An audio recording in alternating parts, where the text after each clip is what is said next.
Hey, I'm the Roof Strategist, and we are back again with another Lockdown Live. Today's video, big shout out to Justin, different Justin than the last video. So Justin was talking about wind damage and discontinued shingles and how to get roofs approved. And it inspired this video, which is how to handle partial claims both before and after the sale. Now, I'm jumping right in and rolling in hot with this one. So the deal, the homeowner sees a partial payment come through and they're like, hey, well, you told me that the roof was totally damaged, and they're telling me they're only covering a few repairs, and it makes you look a little, not so great. Secret in winning the business. So say you approach someone who has partial payment. By the way, you can tell I'm a freaking artist, am I not? So I'm going to teach you how to earn the business. So if you knock on a door, you send, if you're sending direct mail, if you're running a lead, if you're doing phone appointments, you're talking to someone, you find out that they've been partially paid, you can use this trick to win the business, and what to do when this happens after the sale if they get denied. So this is really, really important for you because you can, one, secure those deals so you don't lose them. And Jason says, what up, Picasso? You like that?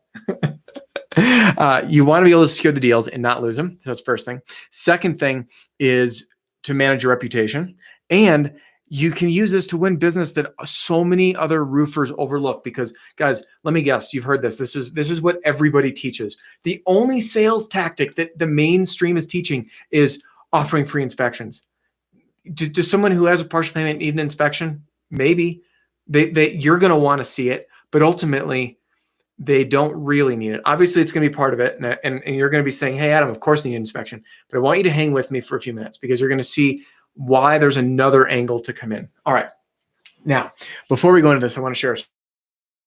This is what accidentally led me to these sales conclusions and helped me with the supplementing process. Now, on this channel, I get a lot of requests. People email, hey, talk about supplementing, talk about this. Guys, my lane is sales and marketing, all right? And I really try to stay where I'm really good at. I know enough to be dangerous in the supplementing world, but I'm no expert.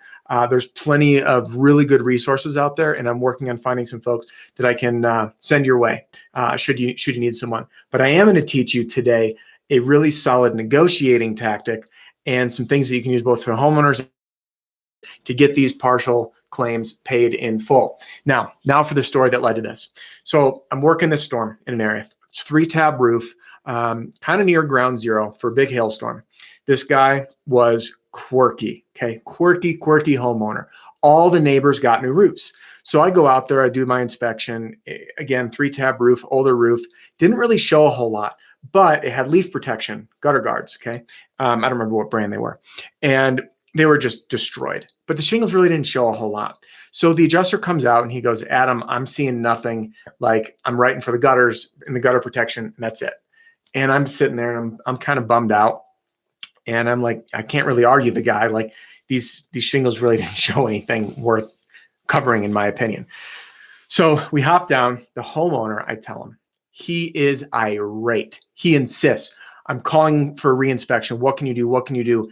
And this was when I was newer in the business. And I'm like, man, there's really no damage on your roof. I don't know what to tell you. They did a partial payment. Keep the money. Like, it's not worth redoing your gutters.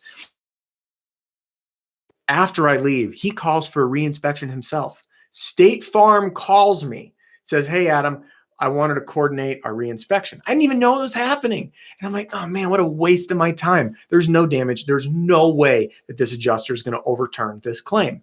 So I get out there. I'm going to continue on my Picasso art here. So I get out there, and again, the adjuster by the way, I ended up coincidentally meeting with that adjuster right before the appointment on a different claim. So he's like, hey, follow me over. Let's just go hammer this house out. I'm like, man, I really don't want to jerk you around. There's nothing on this roof. I'm just going to be honest with you. The homeowner is jerking me around, and I'm kind of doing this to save face. He goes, you know what? We got to do it. We owe it to him. So I'm like, all right, cool. So here's what happens. Adjuster hops on the roof, okay? And there is gutter protection right here. Here's my gutters. Look at that. Freaking artist, guys. Quitting my day job and going into art. So there's gutter protection. There's the gutters, and the protection goes underneath the shingles, okay? Now, he walks the roof and he goes, Adam, you are right. There's no damage on this roof. And I'm like, I'm really sorry. He goes, but here's the thing. We already paid for the gutter guards and leaf protection, and they're slipped underneath. Let me see if I can do this with the camera. Hold on. They were obviously installed underneath the shingles. Well, when you go to lift the shingles up, they crack. Then the next layer cracks, and the next layer cracks. So he goes, this roof is irreparable. We've already committed to paying for the gutter protection. There's no way anyone can do that install. For that reason, I'm covering the entire roof. Can you believe that? Blew my mind. Lazaro, I just shot you an email. Thanks for joining in. And I got your other email too. We'll get back to that one. So my point in sharing this story is the homeowner called us in, taught me a lesson. It's called a working commitment. Write that down, okay? When an insurance company covers anything, whether it's window wraps, whether it's gutters, downspouts, I'm not drawing all this stuff, whether it's a couple shingles or roof vents, it is what I call a working commitment, okay? That means that the insurance company has acknowledged that there is, in fact, hail damage. They cannot go back on that. So once they make that working commitment, they've acknowledged this was damage. Now they need to do what they need to do to access that area, okay? So let me give you another example. I always use cars. You've heard me always pitch to homeowners using terminology about cars. If someone owns a house, they own a car, with very rare exception, okay? So when you approach someone, and now I'm going to touch into this part on communicating this with a homeowner before the sale. So we're going to hit 3 parts: how to win the sale, okay? How to earn business from people who've had partial payment.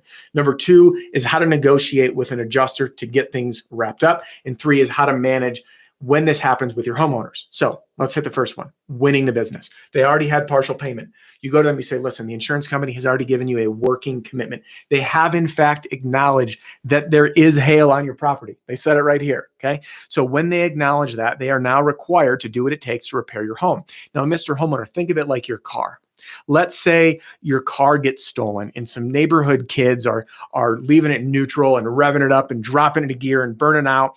And that's what happens when your car gets stolen. Well, they destroyed your transmission. So when it comes back and they're going to replace your transmission, because the insurance company will, are they just going to buy you a new transmission? No. If the engine needs to get lifted, if they can't access the transmission without the engine being pulled out, they're going to pay for all the things that touch the transmission to get replaced. The home is no different. So like I mentioned with the gutter piece, it's a working commitment. They can't access that without, lifting the shingles up. They can't lift the shingles up because they're not repairable. So now it's like an onion, it unfolds. So I tell folks, it is a working commitment. So write that one down. So when you win the business, you need to acknowledge the working commitment, and you need to use the urgency for using a contractor like you. Listen, whoever you used up front, obviously didn't work out. By the way, was anyone there? Chances are they're going to say no. Say, great, here's how it works. You get one chance and one chance only to get this done right. We're going to call for a reinspection. You need someone like me who's a professional restoration contractor. I know roofing, I know the insurance side. I'm going to help you get this taken care of, okay? So again, calling it a working commitment will really help in driving the point they have one more chance and that you need to be there for it, okay? So again, and if you've watched my video on the 4 stages of the claims process, this would be stage 2, partial payment, okay? All right, next. How to negotiate with the adjusters. Adjusters on site, I always say that, listen, we acknowledge that there's hail, we acknowledge this needs to get done. What happens when I go out there and I lift these shingles and they crack and it's just one layer after another? What happens when I go to replace the box vent and the shingles aren't repairable? Now, some adjusters, guys, here's the pushback, and I'm waiting for the comments. I just know they're going to come. Adam, we've tried that. You don't know what you're talking about. I know what I'm talking about, and I know that you're going to get pushback. I guarantee you'll get pushback, and I guarantee you will get adjusters that say, not my problem, or that's not how the X insurance company does it. I know that will happen. But there are independent adjusters and smart adjusters that you can have a conversation. And I always ask you this, guys, because we've all heard the horror stories of roofers up on the roof with an adjuster, and the roofer doesn't like what they see. They come down, they pull the ladder out, the adjuster stuck up on the roof. We've all heard of this stuff happening. I've talked to adjusters. You're never going to argue your way into a claim getting pushed your way with an adjuster. Just the same way as you're never going to argue your way out of a speeding ticket. If a cop comes up to your car and says, hey, I pulled you over, you were speeding, and you say, no, I wasn't. He's like, but the gun says you're doing 15 over. That wasn't me. Has that ever worked? Has anyone successfully seen a cop say, you know what, sir, you are right. I'm so glad you were rude to me. My apologies. This is going your way. It doesn't happen. Same with adjusters. So you will lose battles. But when you say, listen, Mr. Adjuster, I understand this is where the primary damage is. And I recognize that there may not be significant damage on these other items. However, I'm in a position where the homeowner, I have a contingency agreement with the homeowner to complete this work. And I'm physically incapable of it. So the result will be relying on the homeowner. So I'm asking you, how can we fairly serve our mutual customer, this homeowner, to get this repair done? Because the minute I get into this, for example, without being able to access the shingles, if they're irreparable, we're in a world of hurt. Okay. All right. I'm going to take a quick pause. Feed into the adjuster's ego, ask him questions that show his expertise, befriend him this way. Absolutely. Jason is spot on. Always, always, always kill him with kindness. Pump him up. Make him feel good. It doesn't matter who wins and why. All right. Totally agree. All right. Now, if this happens after the sale, this is a more of a rookie error, although it does happen to seasoned salespeople. If you are on the roof, with the adjuster, so you sign up the homeowner, you're like, hey, I was just up on your roof. Here's the inspection. Yes, there's a ton of damage, and let's call it in. Okay. Meet the adjuster. Adjuster comes out and she's like, ma'am, I don't really see anything. I saw downspouts, window wraps, couple of box vents. Your roof's fine. And they write the scope.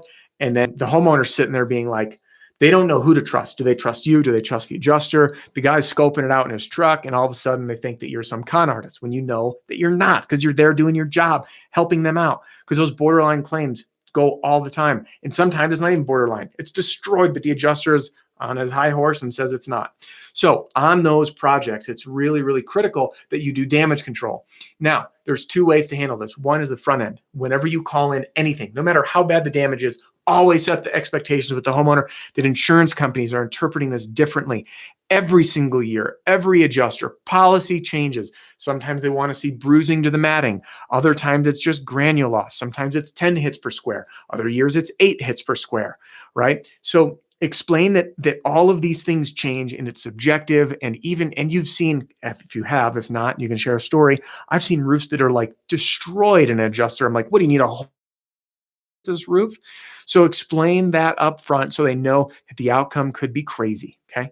Now, once you do that up front, that's going to help a ton from the reactivity of the homeowner. Then all you need to do is communicate with them to say, listen, this is good news. I'm going to share everything with you when the adjuster leaves, but what we have is a working commitment. By the way, this gutter story I've told to 1 million customers because it is a great way to showcase the fact that this little gutter protection got an entire roof covered because the shingles were irreparable. Okay, so there's all these little loose ends that you're going to learn how to build in. Is it that the valley is woven instead of W valley or ice and water shield or whatever it is that you can't access? You can't replace one slope without getting into the other slope. There's tons of little nuances blending the technicalities of an installation with what Xactimate says. So again, I'm not the supplement expert. However, I do want to say I do know my stuff, and a lot of it is in the field, and it's the human side of what Jason mentioned in the comments. So the other thing that I want to mention here is Garrett with One Click Code has been on the channel a couple times. They just reached out to me today actually to see if we could do another video together. And I know they've got some new stuff coming. I'm not affiliated with them. I get nothing for sharing this. The reason I'm sharing this is on oneclickcode.com. There's a mobile app for Android and iPhones. You type in a property address, and that property will automatically pull up all the code items, what's enforced by the city, by the county, who the person in charge is, whether sometimes like certain things aren't required by building code, but the building code may say must follow manufacturer spec. So they know all these things. So this third-party verified stuff is really powerful to help you get those supplements in. So I'll give you an example. There's just so you can go down the rabbit hole of how to negotiate this. And again, I handle the human side. There's people that'll tell you all the fancy codes to enter an Xactimate. I'm not that guy. They're great people. You should have them on your team, period. I'm not discounting it. You need that stuff. But I really like to stay focused on sales and marketing. And to me, this is sales, but sales to adjusters. So if you can present to them on your phone, even while you're right there, this stuff's instant. It's freaking cool. It's free, by the way, right now. I don't know if it's ever going to be paid or not. But you enter in your property address, you get the code, you say, hey, listen, adjuster guy, I'm pulling up these little gutters that were damaged and the leaf protection. But by law, when I open up this area, I have to bring it to code by law. And if I'm going to be pulling up 3 layers of shingles, to get to this, and there's no ice and water, but ice and water is code. And then it says installed to manufacturer specs. See how I'm going? Like it's an onion, and you can use that onion to get these things approved. All right, so that'll help you both before the sale and after the sale. Now let's see here. Again, I just want to do a quick shout out before we wrap up today for all you that are here. I just missed it. I know that our president was just on the news talking about potentially opening the U.S. back up, what that's going to look like by state. So it looks like, some areas might be earlier than others. I'm going to be here doing these lockdown lives throughout it, but we're going to need to adapt, because once we do open up, we cannot expect that we're going to go back to slamming doors like we used to. Okay, there's going to be some social distancing, I'm sure, for a bit, and we're going to need to get creative. This is not to be freaked out. We're learning now, and it's working.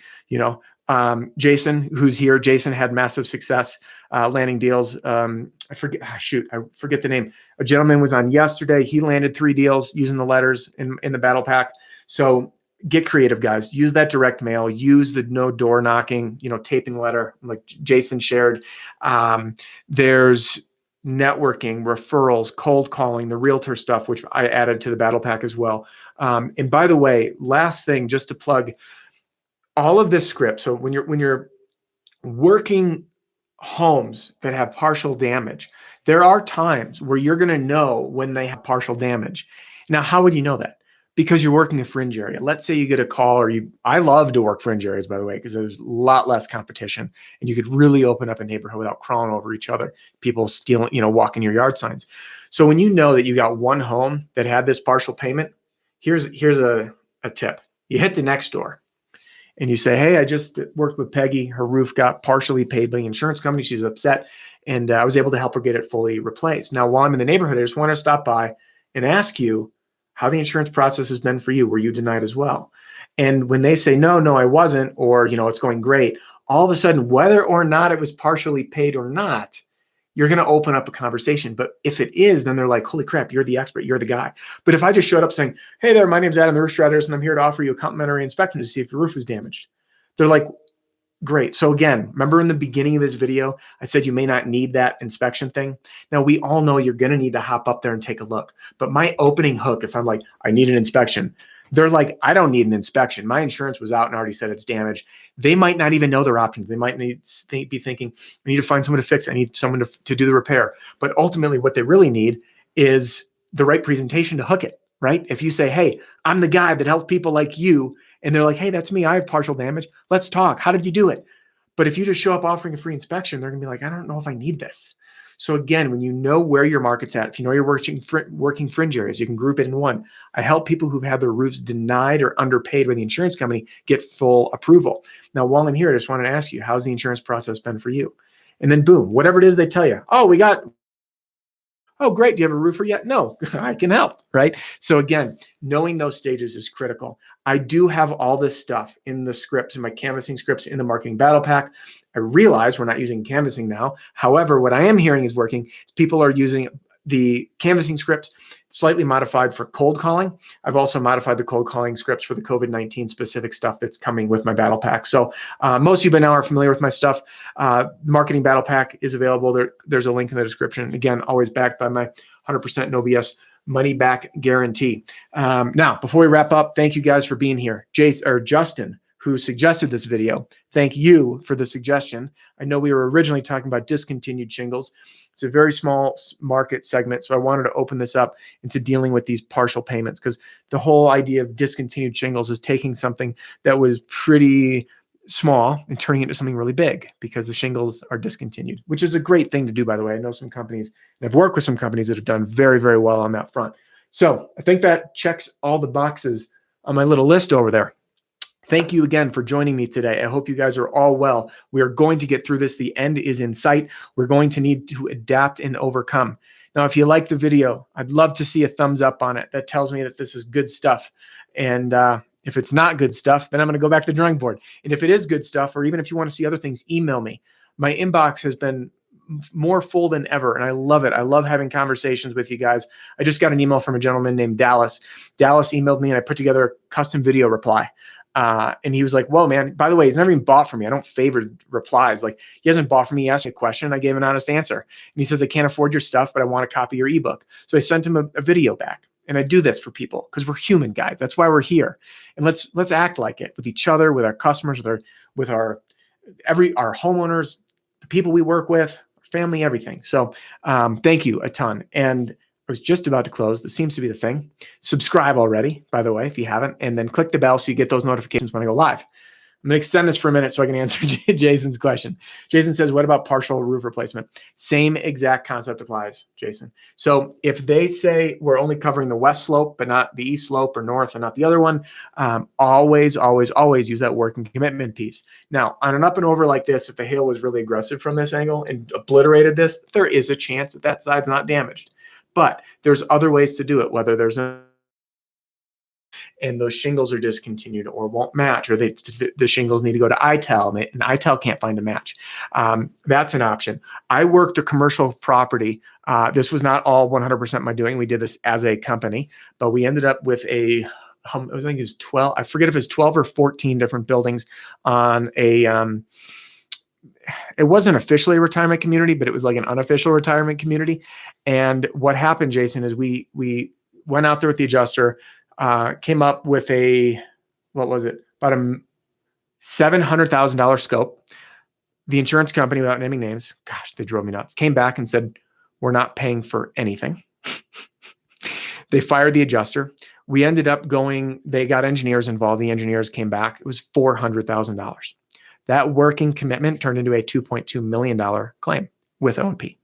So why does that count? Because there was a lot of siding involved. We sent samples off to ITEL. They were out. Yeah, it was not all snake. Although I've had some bad issues with all snake. The siding was discontinued and the policy had a matching endorsement on it. So we wrapped brand new siding on all 14 buildings. Beautiful project. The property looked fantastic when we were done. Totally updated. The HOA was ecstatic. It was great. So anyway, Jason, I hope that answers your question. Same exact concept. When you have valleys, if you've got a complex or cut up roof, it's all the same concept of that working commitment, because there are times that you can't tie in two slopes. And up and over is, obviously a different story. So, but you will see that. And at least if you had to do it, which I hate doing, no one likes a patchwork quilt. That's the time that you can potentially sell the other side at retail if you need to in a worst case scenario. So that is that. Now I'm actually going to wrap it up. Guys, thanks again a ton. Click thumbs up if you dig the video. Subscribe to the channel. I'd love to have you here. I'll be doing these lockdown lives every single day. I know that there's a lot of new people jumping in. So if you are new, there's a playlist. You can click playlists on the channel, and I have all these so you can catch up to where I'm at now. You might like the realtor video, insurance agents, the no door knocking, cold calling. All that stuff is solid. So thank you again, Jason. Appreciate that. Awesome as always. And I will see you guys tomorrow. I don't do these on Saturday, Sunday, but I'll be back every Monday through Friday while we are all in this together. Be safe, be smart, stay on the gas. We will get to the email list. You'll get notifications when I go live as well, along with some other goodies. Be well, be safe. See you tomorrow. Take care, guys.